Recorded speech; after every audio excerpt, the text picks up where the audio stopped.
voudrais déjà vous remercier pour tout ce que vous venez de nous dire, qui nous touche. Mais dans les forces de l'Axe, il y avait d'autres nationalités que les Allemands. Par exemple, nous sommes plusieurs à être enfants d'Autrichiens.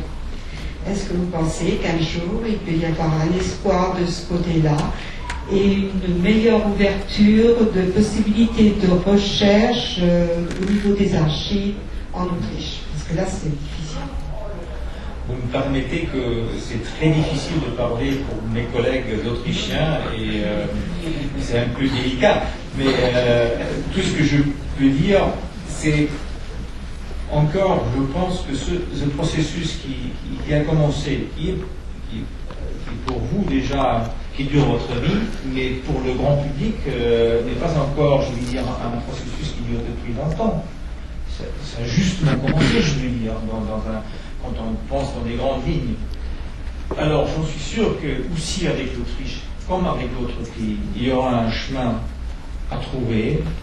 Et comme vous êtes nombreux, comme vous êtes plus forts, je crois de faire de l'appui là-dessus, faire des démarches, voir l'ambassadeur autrichien, etc., etc. Faites-le, hein, alors je peux seulement vous saluer de le faire. Ce qui concerne les archives, j'ai l'impression que les archives se sont améliorées.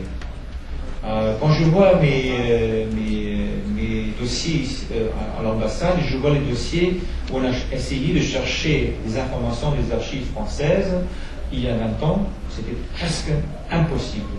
Tandis qu'aujourd'hui, c'est bien organisé, on a des réponses assez vite, très vite, et des collaborateurs et des gens qui nous répondent d'une manière très efficace et vite. Alors, aussi sur ce domaine-là, je crois qu'il y a une possibilité que tout s'est amélioré.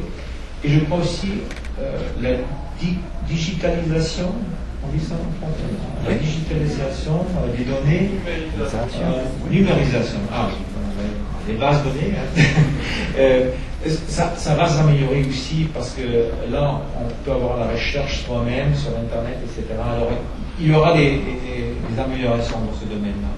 Mais il faut la longue haleine encore, comme toujours. Monsieur le consul, je vous remercie de vos explications. Tout à l'heure, nous avons évoqué principalement le cas d'une mère allemande qui a un enfant et qui donc peut obtenir sa nationalité allemande. Maintenant, le cas est un peu différent. C'est d'abord mon propre cas.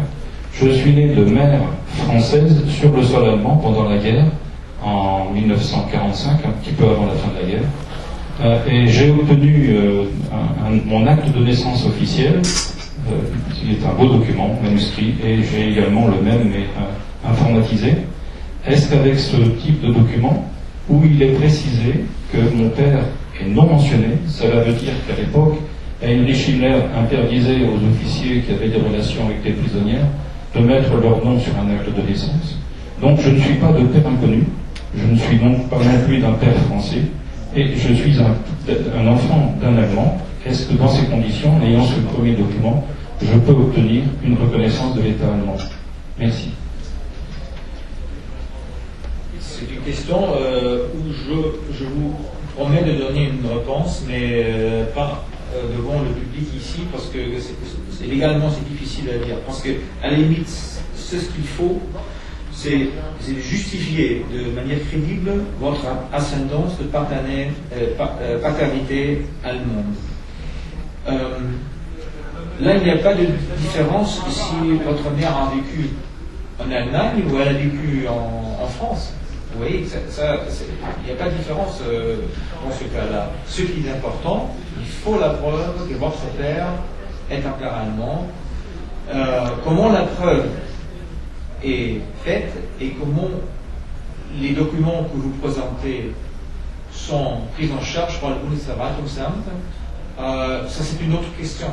Vous voyez, ça on doit voir. Hein. On doit voir vraiment qu'est-ce qu'on a comme document, qu'est-ce qu'on a comme preuve, qu'est-ce qu'on a comme je veux dire, témoins, etc., qui peuvent prouver que votre père était dans le temps ressortissant allemand. Ça, c'est la première et la très grande question dans ce cas-là. Et après, pour aller dans les détails, je m'excuse de peut-être pas les suivre ici sur les bons podiums, mais je vous invite vraiment, si jamais il y a des questions, n'hésitez pas. Vous avez la carte. J'ai obtenu la nationalité allemande le 8 septembre, donc c'est récent, et je vais avoir un passeport allemand. Est-ce que j'aurai aussi sur ma carte d'identité la double nationalité? Est-ce qu'il faut que je fasse des démarches ou est-ce qu'elle restera une carte d'identité française? Non, que je sache, il n'y a aucune carte d'identité qui mentionne une double nationalité. Alors, une carte d'identité française reste une carte d'identité française, tandis qu'une carte d'identité allemande reste une carte d'identité allemande. Je sais que, comme ressortissant, vous pouvez allemand, vous pouvez avoir une carte d'identité française. Et il n'y a pas une. Est-ce qu'il y a une mention de nationalité là-dessus? Oui. Oui, il y en a. Alors, pour moi, c'est jamais vu d'avoir une double nationalité sur une carte d'identité. Mais demandez.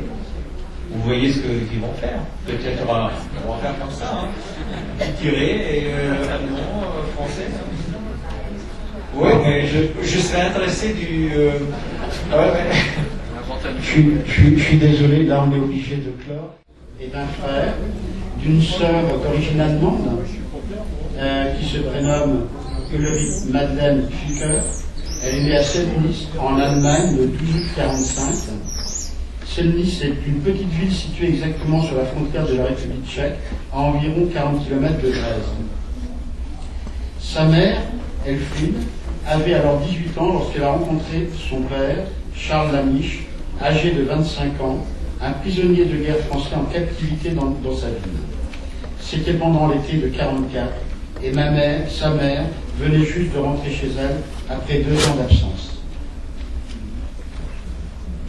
Donc là, il faut projeter les interventions. Marie-Jo, tu es là. Je vais peut-être te demander même de nous rejoindre carrément ici.